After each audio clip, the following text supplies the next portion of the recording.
Conosco a Cristina, de Ibirama. Cristina, que a espiritualidade te ilumine.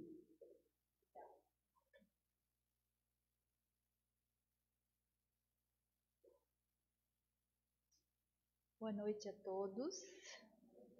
É uma alegria estar aqui conversando com vocês. E assim, né, gente, a mensagem da Joana de Ângeles sobre a prece realmente é a nossa maneira mais simples de nos conectarmos de uma forma mais eficiente possível com os nossos auxiliadores do plano maior.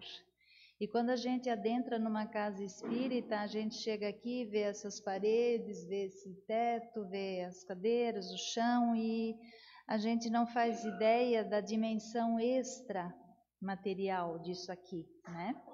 Nós só conseguimos ver com esses nossos olhos materiais, né? Mas isso aqui, se a gente pudesse ver com os olhos do espírito, nós perceberíamos que é uma coisa maravilhosa, né? Essa dimensão paralela que está aqui conosco, dos espíritos amigos, os mentores dessa casa, os nossos próprios que estão aqui conosco, além de todos os espíritos que são trazidos para participar com a gente desse encontro, né?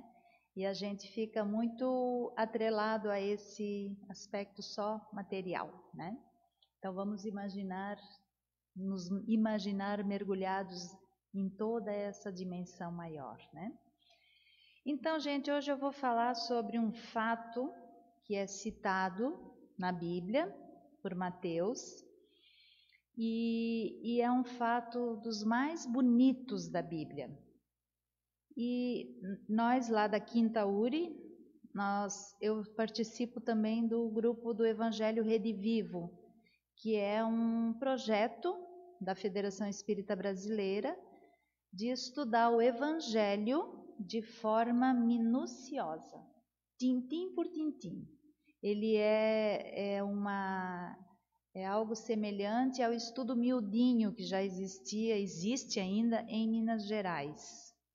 Então, é tentar entender cada versículo, mas não só cada versículo, cada palavra.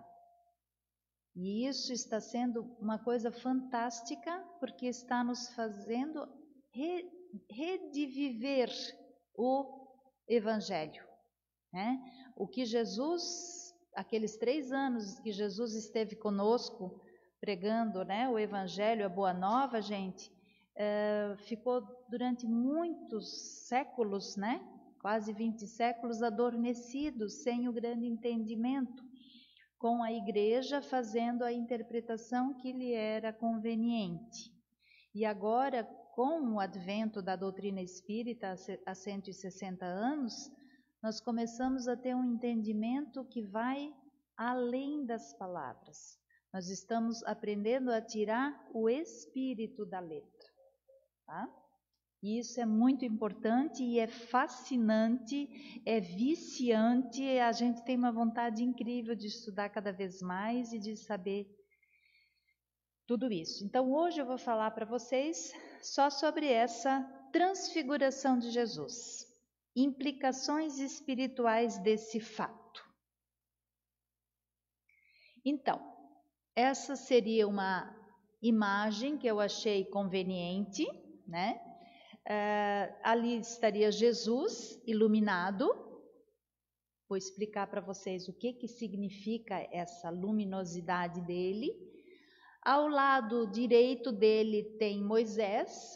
A representação ali mostra que é Moisés porque está com as tábuas da lei, né? E desse lado aqui tem Elias. Como que se sabe que isso aí é Moisés e Elias? Quando Jesus esteve aqui na Terra, gente, que seria ali talvez, né, no ano 1, porque daí nós começamos o depois de Cristo, né? Ali já fazia 1.300 anos que Moisés tinha vivido, calcula-se, 1.300 anos. Elias, 700 anos antes de Jesus. Então, o que esse fato bíblico quer nos dizer? Com Jesus, Moisés e Elias, tão separados no tempo. E Pedro, Tiago e João aqui, tá?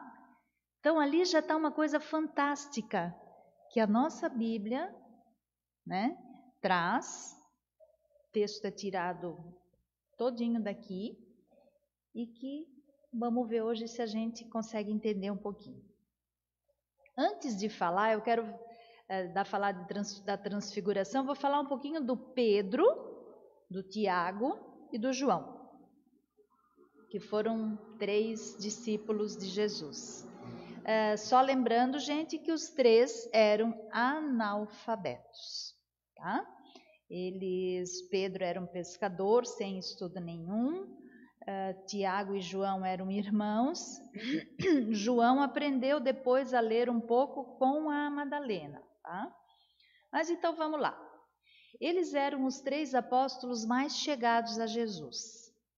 João, e aqui a gente tem que esclarecer que é o evangelista, para não confundir com o Batista, né? O Batista era o primo de Jesus, que quando aconteceu essa transfiguração ali, o João Batista já tinha sido degolado, tá? Daí o João Batista foi degolado, depois disso aconteceu a multiplicação dos pães e peixes, na Bíblia, nessa sequência, e aí vem a transfiguração. E antes da morte do João Batista, tem lá uma série de parábolas em Mateus. Tá? São parábolas que eu gosto muito de estudar e eu tenho transformado algumas delas também em palestras. Tá? Então, vamos falar do João Evangelista. Ele era pescador, ele foi designado por Jesus para cuidar de Maria. Lembram quando Jesus já estava na cruz e que ele diz assim: mãe, este é teu filho, e diz para o João: João, essa é a tua mãe, né?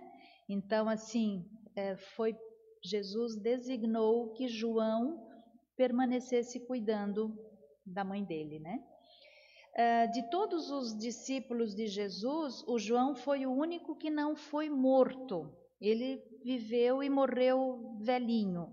Todos os outros foram mortos, foram assassinados, exceto Judas, que se suicidou, né?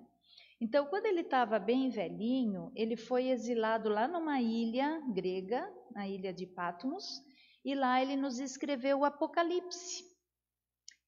E nesse Apocalipse, gente, nós ainda temos muita dificuldade.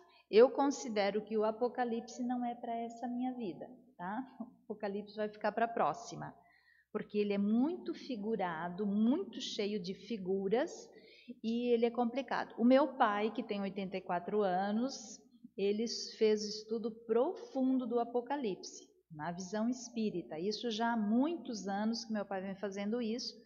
E ele tem bastante conhecimento, então ele me fala bastante coisas, mas para dizer assim, não, agora eu vou me dedicar ao estudo do Apocalipse, não vai dar, eu acho que não vai caber nessa vida.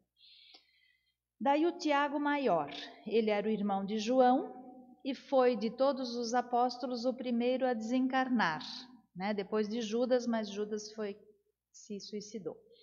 E daí Pedro Simão, que era o pescador também, considerado a pedra angular do cristianismo, ele, depois que Jesus morreu, ele fundou uma casa do caminho, onde eles atendiam pessoas necessidades, pessoas doentes, pessoas com sofrimento, né?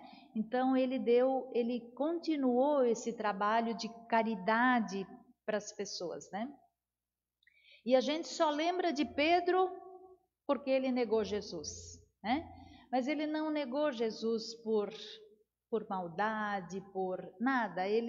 Nós teríamos feito a mesma coisa, gente. Posso garantir para vocês que dificilmente nós teríamos essa fibra de diante dos soldados dizer, não, eu sou amigo de Jesus, porque sabia que a gente já ia ser degolado naquela hora, né? Então Pedro, nas 3 vezes em que ele foi confrontado, não, eu não sou amigo de Jesus, eu não conheço Jesus, né?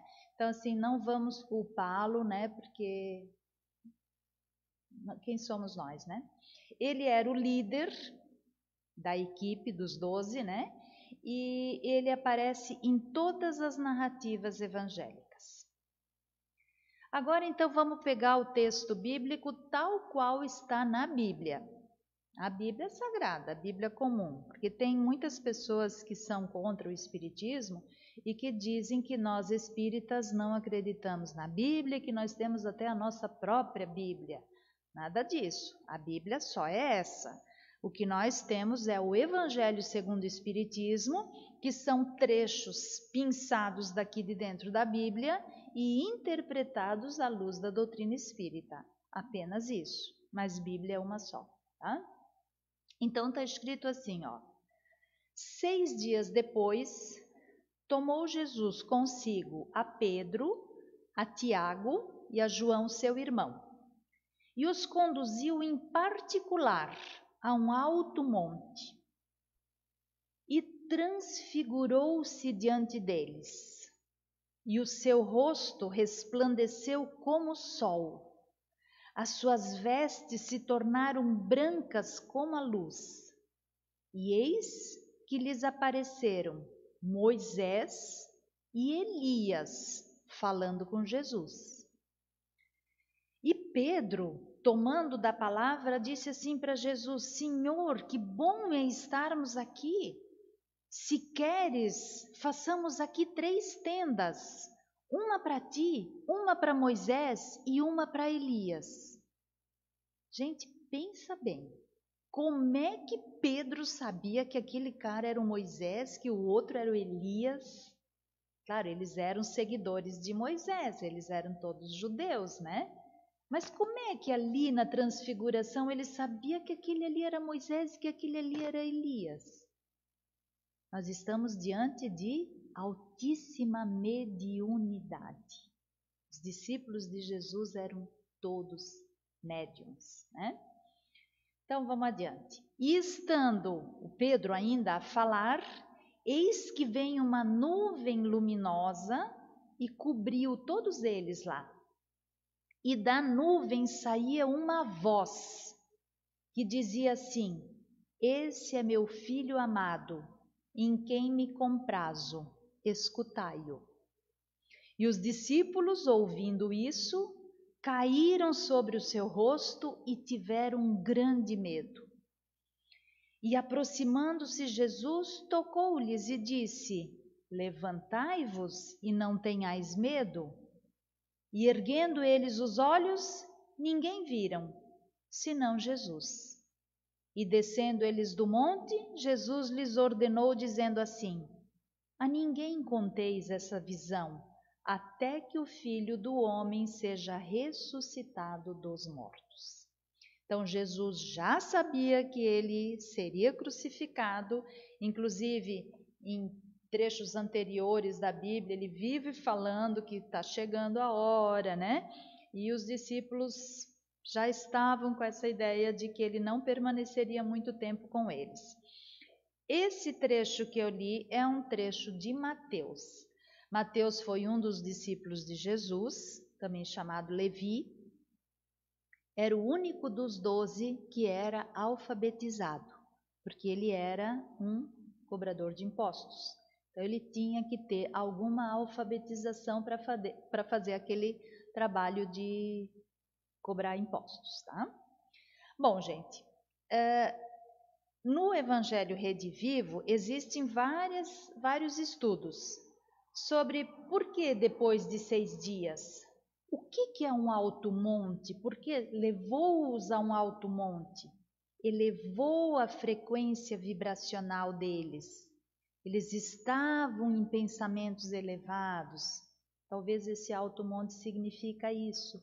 Bom estar aqui, o que é isso? Talvez eles já estavam numa sensação, né, de mediunidade, de prazer em contato com entidades espirituais envolvidas ali nesse momento. E essas 3 tendas que o Pedro quis fazer, talvez queira falar da tenda de justiça de Moisés, que recebeu os 10 mandamentos, e ele próprio fez 600 leis, né? A gente sabe disso, está lá em Deuteronômio, Levítico, tem mais de 600 leis que Moisés fez para organizar aquele povo que ficou 40 anos no deserto, né? A outra tenda seria a tenda do amor de Jesus, né? A tenda da verdade de Elias. Enfim, né? Dá para estudar muito sobre isso. Bom, então vamos falar algumas coisinhas agora que tem a ver com esse texto. Os conhecimentos sobre reencarnação, mediunidade, causa e efeito, karma, espíritos da natureza, livre-arbítrio, vida em outros planetas, evolução. Gente, tudo isso já era falado pelos hindus, pelos egípcios, pelos gregos e pelos persas. Não há novidade aqui. O que existe é que o cristianismo fez um boicote a esses conhecimentos. A igreja trancou isso durante muitos séculos para que nós não tivéssemos acesso. E muita gente foi para a fogueira porque era médium, né? Porque entendia essas coisas. E hoje nós temos isso, por isso eu estou aqui hoje falando sobre isso com vocês livremente, sem ter o risco de ir para a cadeia, né? Ou ir para a fogueira, né? Então, isso se tornou, porque nós evoluímos a tal ponto, nós temos aqui uma garotinha. Se eu falar para essa moça, olha, Deus é um homem sentado lá no céu, do lado dele tem Jesus e ele determina as coisas, ela não vai acreditar nisso, gente. Essas gerações, elas vêm com muita inteligência. Elas não acreditam mais nessas figuras que nós até chegamos a acreditar, né? Então, as novas gerações, elas precisam de coisas racionais, que toque elas na razão e aí o coração, né? Mas enquanto não tocar pela razão, elas ou vão se tornar descrentes e se afastar da vida espiritual, né? Ou não vão acreditar em nada, né? Então, gente, esse conhecimento teórico, por exemplo, que nós estamos tendo hoje à noite aqui, ele não nos distingue dos outros. Então, tem gente que, vocês têm familiares, amigos que dizem o quê? Você vai lá naquele centro espírita ouvir coisas de espírito, de não sei o quê, de outras vidas, que bobeira, parece que tu tá louco, não sei o quê. Não é verdade? Isso existe. Mas o fato de nós estarmos aqui tendo esse conhecimento, isso não nos distingue. Porque só o conhecimento em si não faz efeito. O que vai distinguir o espírita é o conhecimento aplicado. É quando eu desenvolvo os meus sentimentos. E quando eu consigo conquistar aquela coisa que Jesus falava o tempo inteiro, que era amor, né? Então, Moisés veio nos trazer as leis, Jesus veio nos falar de amor, né? Então, é assim que as coisas acontecem. Então, é isso que nós estamos fazendo aqui na Terra. Nós estamos aqui tentando desenvolver os nossos sentimentos. E nós, como espíritas, ganhamos isso de mão beijada? Ou será que nós temos que ter um merecimento para que essa ficha tenha caído na nossa cabeça? Será que nós estamos fazendo jus a esse entendimento? Ou a gente só está sabendo, estudando e não está mudando nada? Daí não vai fazer muita diferença, né? Então a gente tem que realmente transformar isso em novas atitudes, em novos comportamentos. E nós não precisamos sair aqui do centro espírita e tentar convencer as pessoas a serem espíritas, a tentar passar as nossas ideias para elas. Não. Se elas quiserem saber, estamos prontos a fazer isso. Mas as pessoas têm que ler o Espiritismo em nós, nas nossas atitudes, nos nossos comportamentos frente às vicissitudes da vida, né? Então tá, a transfiguração de Jesus é uma das mais belas cenas narradas no Evangelho e que, segundo a tradição, pode ter acontecido 40 dias antes dele ter sido crucificado. Não sei, alguém assistiu aquela série da Netflix, Maria de Magdala? Lá mostra a transfiguração, né? De forma assim bem simplesinha, mas foi bem isso aqui, né? Então tá. Nas transfigurações, o que aconteceu? Por que Jesus ficou com aquela luminosidade, gente? Nas transfigurações ocorrem modificações nas propriedades do perispírito, que se reflete no corpo físico. Perispírito? Quem é espírita, estudioso do espiritismo, sabe já bem o que é perispírito. Mas quem não é, vai ficar em dúvida. Então, nós vamos tentar explicar o que é perispírito. Antes de tudo, deixa eu falar para vocês o seguinte. O nosso planeta talvez tenha 4,5 bilhões de anos. Dá para imaginar o que é isso? É muito tempo, né? Então, assim, desde que ele foi formado, desde que ele saiu, aquela bola de fogo saiu lá do Sol e veio milhões e milhões de anos esfriando, até que começou a vida, enfim. Quando isso aconteceu, gente, Jesus já estava no comando. Ele é o responsável pelo planeta Terra.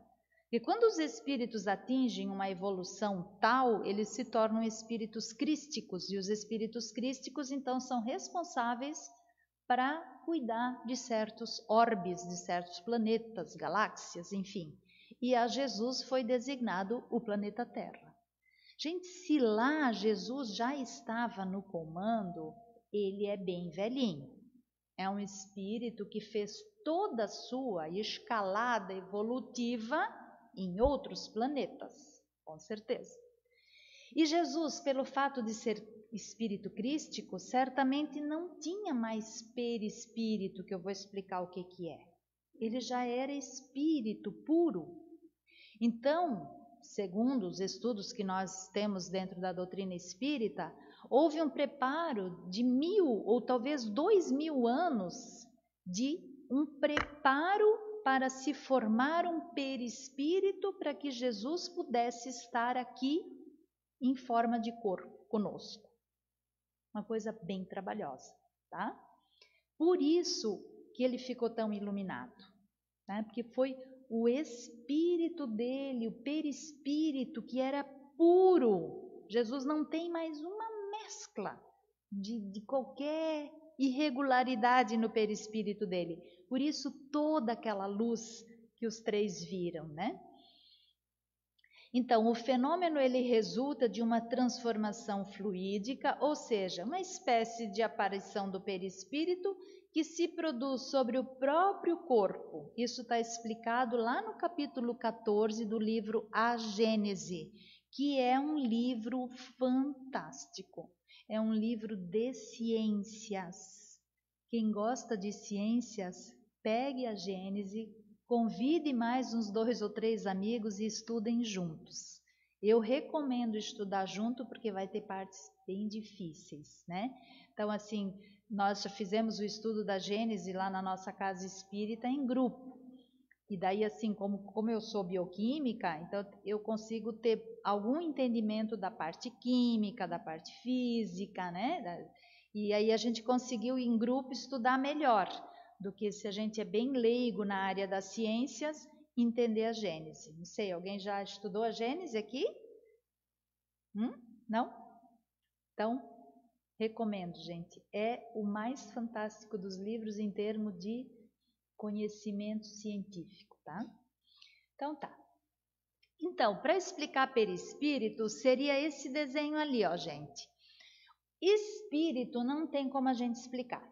Tá? É uma coisa que ainda foge à capacidade nossa de entender o que é. É uma luz.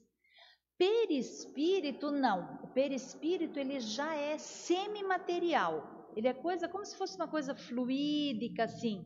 Então, aqui, ó, eu tô aqui, 1,65 m, né?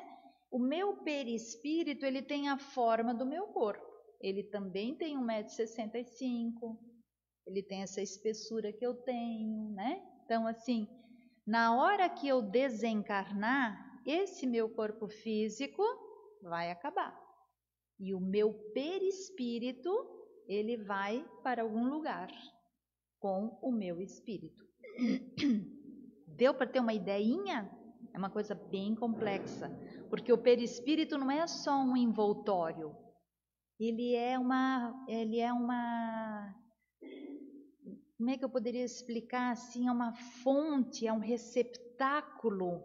Tudo que pensamos, gente, tudo que sentimos, todas as nossas virtudes adquiridas, todas as nossas culpas, os nossos medos, tudo fica registrado no perispírito. É um super mega hardware, né? Eu acho que seria um hardware, não sei se é software, mas enfim, acho que o software seria mais o espírito, tá? Então é algo bem complicado. Mas vamos fazer mais um exemplinho aqui, ó. Envolvendo o germe de um fruto, existe o perisperma. Isso agora nós estamos falando em biologia lá da 7ª série, tá?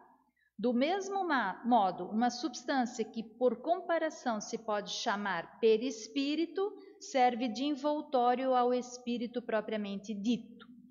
Então, essa figurinha, essa frase está escrita no Livro dos Espíritos, na questão 93. Mas essa figurinha eu gosto muito, que seria um abacate.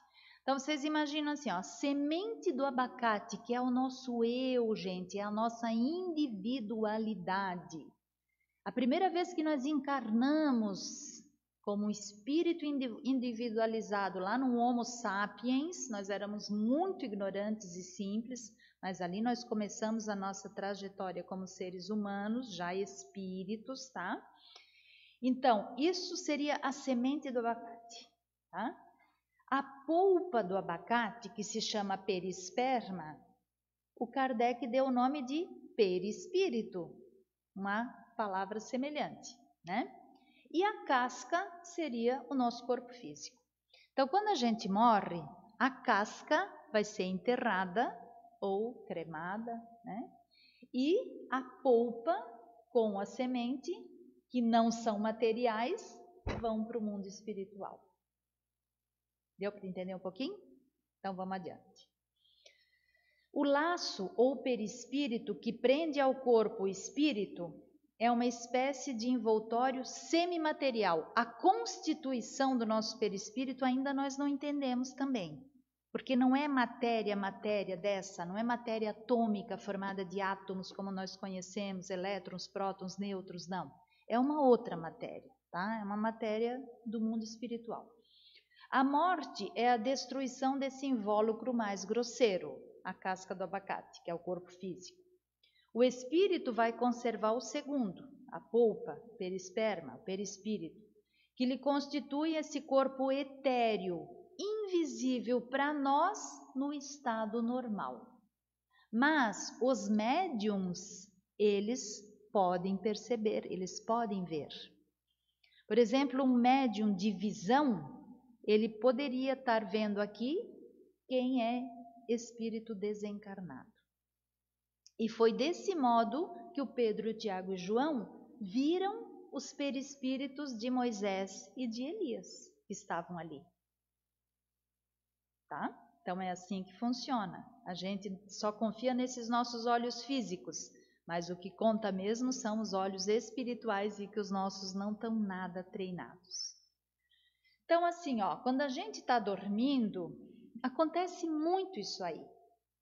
Durante a noite, a gente se desdobra, né? O nosso espírito, ele sai, entre aspas, do corpo e faz viagens astrais. É nesse momento que às vezes a gente encontra entes queridos, mata a saudade. É nesse momento que às vezes a gente é levado para lugares onde é necessário a gente prestar um auxílio.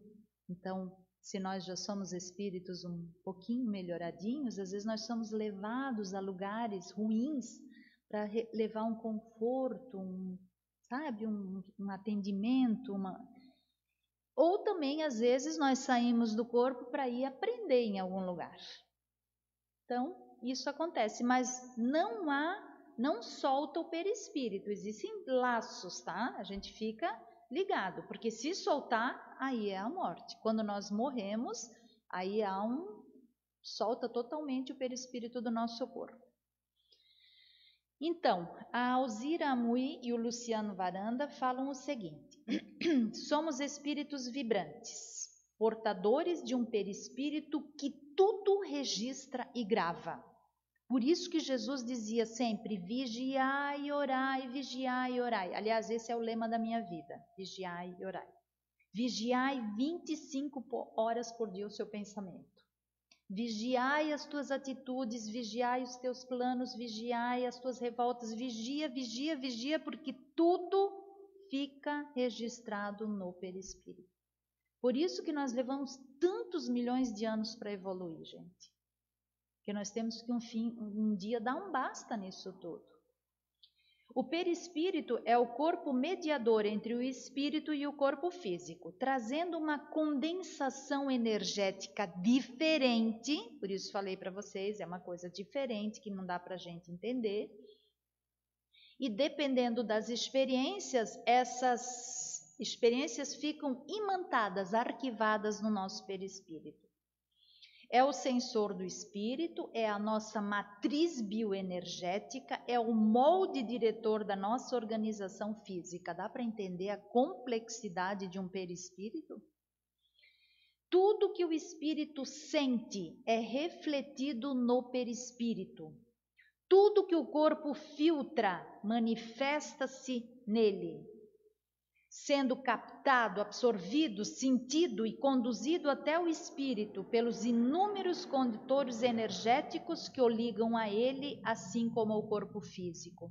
O Dr. Paulo César Fructuoso, lá do Lar de Frei Luís, do Rio de Janeiro, ele é um médico oncologista e gastro, e ele tem palestras maravilhosas, se vocês quiserem assistir, né? Onde ele explica, por exemplo, que o câncer é o maior aspirador de impurezas da nossa alma. Quando nós temos um câncer, significa que aquele câncer está drenando alguma coisa lá do nosso perispírito.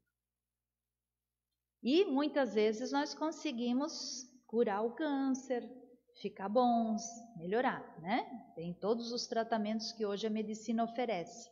Mas às vezes essa aspiração ela é tão forte que o nosso corpo físico não resiste, né? Por isso morrem tantas pessoas de câncer. Então ali mais um desenho, né? Talvez essa mulher ali esteja desencarnando, os médicos ainda estão ali na sala de cirurgia, ou talvez ela está numa EQM, né? Uma experiência de quase morte, onde ela vai retornar ao corpo físico. E aqui, como eu falei, né, no sono a gente sai para fazer as nossas viagens astrais, mas permanecemos ligados fluidicamente ao nosso corpo físico. Então, a transfiguração, ela reflete sempre a qualidade e os sentimentos predominantes no espírito. Por isso que a transfiguração de Jesus foi tão importante e ficou tão marcante, né? Porque ele já é um espírito de qualidade suprema, não tem mais o que discutir. Então, as lições desse fato: a autoridade espiritual do Cristo, entendimento de que ele era realmente o Messias, porque quem acompanha os estudos bíblicos, gente, sabe que os discípulos tinham, de vez em quando, bastante dúvida, assim, né? Será que ele é o discípulo mesmo? Será que ele é Messias mesmo? Dizem que ele é o Messias, será que ele é o Messias? Eu não sei. Ali eles tiveram um entendimento, não, isso só pode ser o Messias, né? A ideia da sobrevivência do espírito e da reencarnação, né? Por quê? Porque viram Moisés e viram Elias, que já estavam mortos há centenas de anos, né? Os fenômenos mediúnicos, Pedro, Tiago e João, médiuns, né? Pedro e Tiago e João eram poderosos médiuns de efeitos físicos, doadores incomuns de energia magnética. A transfiguração de Jesus demonstra a grandiosidade do seu espírito. Na situação de uma pessoa reencarnada, o seu espírito não se encontra livre, mas preso ao corpo físico. E nessas condições, por ação do próprio encarnado, que é o fenômeno anímico, quando é da própria pessoa, ou de um espírito comunicante, daí a gente diz que é mediúnico, o perispírito é envolvido por energias radiantes, uma espécie de vapor fluídico, denso e tangível, que se deposita sobre e ao redor do corpo físico, escondendo-o ou tornando-o invisível. Essa é uma explicação que tem lá no Livro dos Médiuns, no capítulo 7. Tá?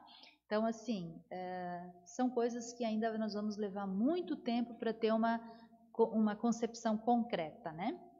Com o Cristo, esse fenômeno se revelou sublime. A pureza do perispírito de Jesus permitiu que o seu espírito lhe desse esse excepcional fulgor. Então, agora vamos fazer uma rápida interpretação aqui do texto, né? Eis que lhe apareceram Moisés e Elias. Nessa situação, nós temos a comprovação da imortalidade do espírito, sobrevivente à morte do corpo físico. Eu não faço ideia, até gostaria muito de fazer esse questionamento, né?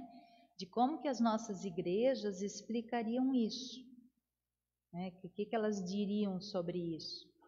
Eu sei que quando eu dava uma vez aula sobre isso, sobre esse tema, lá numa cidade pertinho de Ibirama, e mostrei na Bíblia um texto, uma das alunas foi questionar a pastora, era da igreja luterana, né? E ela foi perguntar, olha aqui, mas pastora, aqui tem assim, assim, o que a senhora explica? Aí a pastora só disse, quem tem fé não questiona. Né? Quem tem fé questiona sim, gente. Mas chega de vivermos na ignorância. Nós temos que questionar. Né? Então a moça questionou, não obteve a resposta, porque é lógico que a pastora não poderia dar essa resposta sem falar em mediunidade, sem falar em espíritos, né? Então, são coisas que acontecem. Várias escolas religiosas, defendendo talvez determinados interesses do sacerdócio, lembrando que Jesus nunca fundou nenhuma igreja, Jesus só veio e passou seu evangelho, igreja é criação nossa, dos seres humanos, e passamos muitos séculos presos àqueles dogmas e rituais da igreja que hoje em dia ainda tornam a nossa vida difícil. Eles asseguram que o evangelho não apresenta bases a dizer que existe intercâmbio entre homens e espíritos desencarnados. Em diversas situações, nós encontramos o Cristo em contato com almas perturbadas ou perversas, aliviando os padecimentos dos perseguidos. Quem já leu a Bíblia ou estudou um pouquinho, não vê várias vezes Jesus afastando espíritos, curando endemoniados e não sei o quê? Tá, sim, com essas palavras na Bíblia, né? Mas a mentalidade dogmática só via nisso a manifestação de Satanás, de demônios, né? Isso não existe, gente. Satanás e demônio é a nossa própria consciência culpada. É um estado de consciência, não é um ser que existe. E quando ele estava ainda a falar, veio aquela nuvem luminosa e cobriu, e da nuvem saiu uma voz. O que significa isso? Aqui aconteceu o fenômeno de voz direta, que a gente chama pneumatofonia, vinda do interior de uma nuvem luminosa.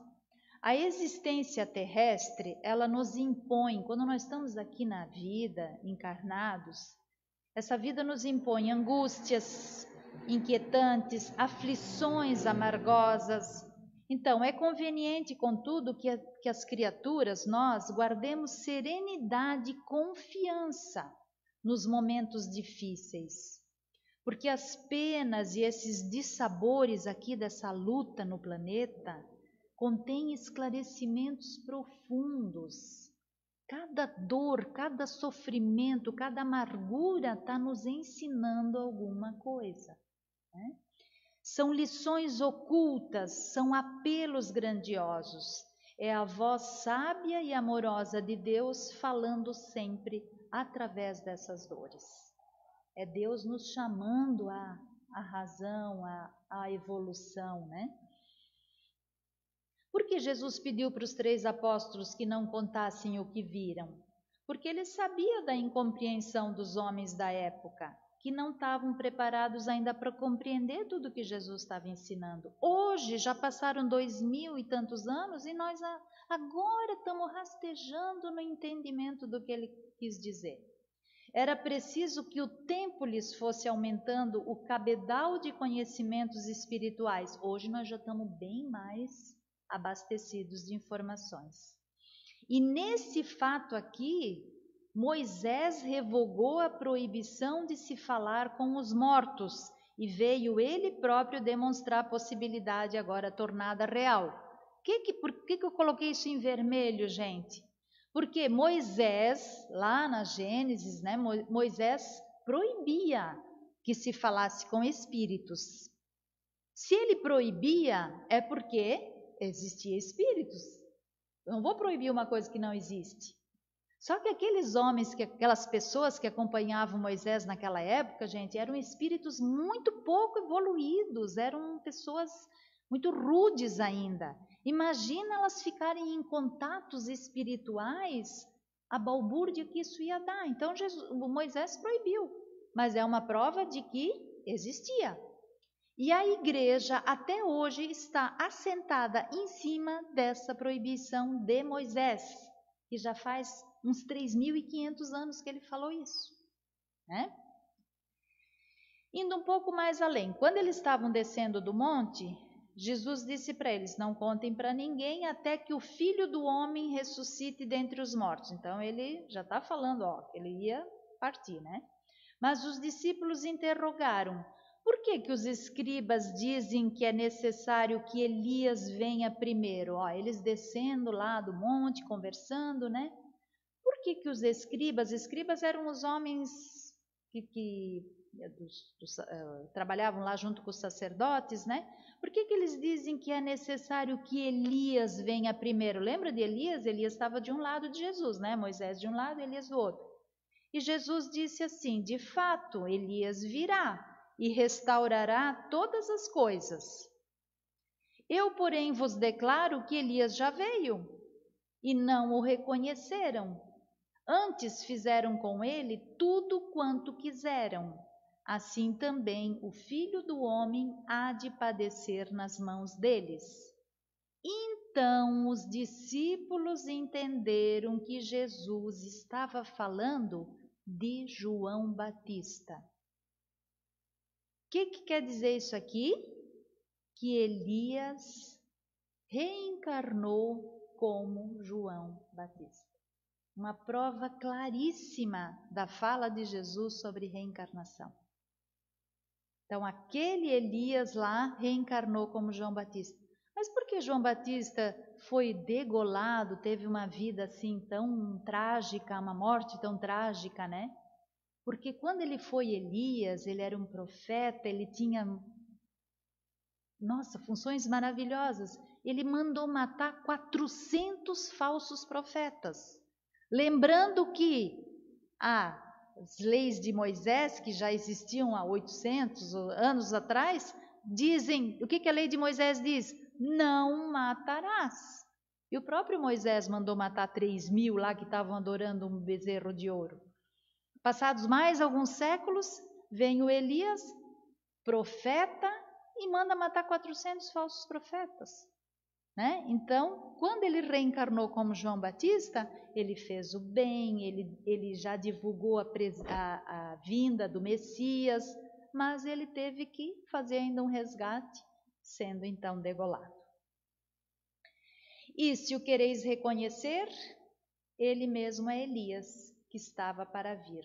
Quem tem ouvidos para ouvir, que ouça. A gente está aqui escritinho na Bíblia, com essas palavras.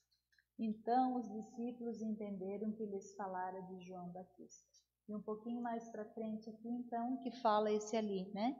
Se quereis reconhecer, ele mesmo é Elias que estava por vir. Então, se alguém tem algum padre ou pastor na sua igreja, na sua família e quiser questionar, eu acho que isso aqui passa meio batido, né? Porque dá muito o que pensar. Então, ali nós temos o Elias, João Batista, segundo a doutrina espírita, ele reencarnou como Kardec, e em Minas Gerais, eles têm certeza que Kardec reencarnou como Francisco Xavier. E assim, gente, eu não gosto muito dessa coisa de dizer assim, esse é a reencarnação daquele, né? Porque existem sempre discordâncias, né? Mas se foi assim, ótimo, né? Se não foi, isso não importa, né? O que importa é que nós sempre reencarnamos. E para finalizar, eu deixo aqui uma frase do Emmanuel, no livro Consolador, onde ele diz assim: todas as expressões do Evangelho possuem uma significação divina. Na transfiguração, temos a lição de que o homem deve viver a sua existência no mundo sabendo que pertence ao céu. Nós estamos aqui de passagem, estamos na escola aprendendo, estamos no hospital nos curando, ou estamos numa prisão para ver se a gente aprende na marra, tá? Mas nós pertencemos ao céu por nossa sagrada origem, sendo indispensável desse modo que se desmaterialize a todos os instantes, para que se desenvolva em amor e em sabedoria, na sagrada exteriorização da virtude celeste, cujos germes, gente, dormem aqui no nosso coração. É só a gente adubar, regar, que vai acordar, né? E assim, que a gente se desmaterialize significa o quê? Vamos nos desligar um pouco mais da matéria, né? Pensar, dirigir a nossa vida um pouquinho mais para o lado espiritual. Isso é fundamental. E a gente geralmente só lembra do aspecto espiritual da nossa vida quando surge uma grande dor, quando surge um grande sofrimento, daí até aquele mais ateu, ele se torna crente, né? Porque, meu Deus, faça alguma coisa agora, né? E não é assim que as coisas funcionam, né? Deus nos dá toda a liberdade para a gente agir como quer, né? Então, gente, eu agradeço a atenção e desejo que todos sigam em muita paz.